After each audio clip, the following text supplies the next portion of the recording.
Hey, Lindy. Thanks for sending me your birth information. I'm happy to send you this reading. Hey. So as you were saying, you're a 3-5 generator, which is totally right. I'm not going to get into the 3-5 that much. I find that it's not as useful to know much about that. It's interesting, but what I want to focus on is what is useful. And what's useful is generator and sacral authority. So the generator means that that's this sacral area filled in, defined meaning. And that means that you have energy that's always available.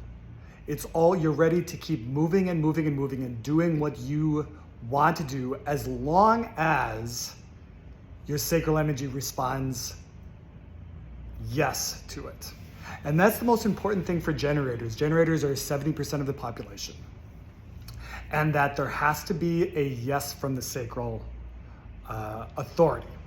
So what that means in practice, this is your strategy. And this is the two important things for human design are strategy and authority. If your authority is the sacral, and that's very easy, you know in the moment what is good for you to do and not good for you to do. So for example, if your husband asks you, would you like to go to dinner? You don't think about it.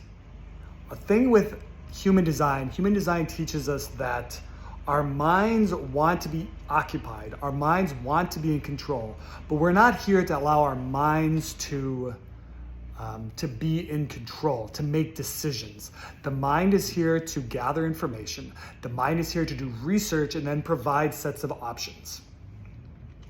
What for you, the sacral is for basically your intuition to decide for things. So again, if your husband says, do you want some dinner? Notice it's a yes or no question. You allow from your body to go, uh-huh, or something like that, some sort of open, excuse me, open energy, or versus which is a closed down energy. So this is your strategy for dealing with the world. This is your strategy for showing up at the world. Constantly asking your intuition, is this what you want? And there's an openness, or a closedness, or nothing, or maybe no sound, which means ask me later or rephrase your question. So hopefully that makes sense, because that's the most important thing for all of these. The 3-5 martyr heretic, if we went into that, what it would say is blah, blah, blah, follow your strategy and your authority. Let's see, one more thing about the sound. If you say yes or no, that's something coming from your head. So someone asks you something, generally, we go to our head, we think, okay, yes or no. That's not what we want. It should be fairly quickly, an immediate or Let's see. Another thing that's interesting is over here, this emotional part is not filled in. Okay, it's not defined. That means that emotions come or emotions go, but emotions are not generated from you. Meaning that if you're feeling emotional in some case, what your design says, it's not yourself. It's your conditioning. You're not made to generate emotions yourself. With an open center here, it means you are here to, I don't know, it's not you're here to. You pick up other people's emotions and amplify them. And so the practice of this, an open emotional center like me too, is to take emotions, and you can be very understanding of emotions, you can be very empathic, and then not attach yourself to them.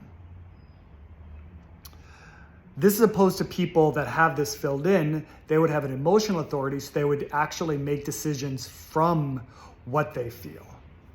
An emotional authority would be asked a question and would have to ask, how do I feel about this? And would actually have to ask multiple times, for example, the next day, because the emotion is a wave. Not for you to worry about, because you're lucky like me, and you can just have a uh-huh or an I want to wrap this up. It's already getting 5 minutes. The last thing I want to point out is you are a split definition, which means that you have two separate filled in parts. So this guy right here, these two energy centers are not connected with these. And that means that you might feel, if you're by yourself, completely by yourself, you might feel that you're not whole, because you've got two parts of your body which doesn't connect, doesn't talk to each other. So you would by yourself always be looking for someone else to complete you, even though you're not broken at all. There's lots more to go into in that. The good thing about this, not good or bad, it's all just how you are, is that there's lots of ways to connect these two centers with any of these. So you in your life probably found that most people you were close to for basically 2 arms lengths away, they would complete you. They would complete you. And so you would feel more yourself, more whole when you're with lots of other people. I counted before I started this video, 4 different gates, which if the gates were activated by being close to someone else, then you would have all your pieces connected. Okay, so that's a super short thing. The strategy and authority are by far the most important things. If all you did was just ask yourself uh-huh or before doing something, you would have an improved life. Even though I'm sure I know that your life is really good right now. If you have any more questions, be free to, I'd love to hear them, and let me know if this is useful for you. Okay, have a beautiful night, and I'll talk to you later. Ciao, bye-bye.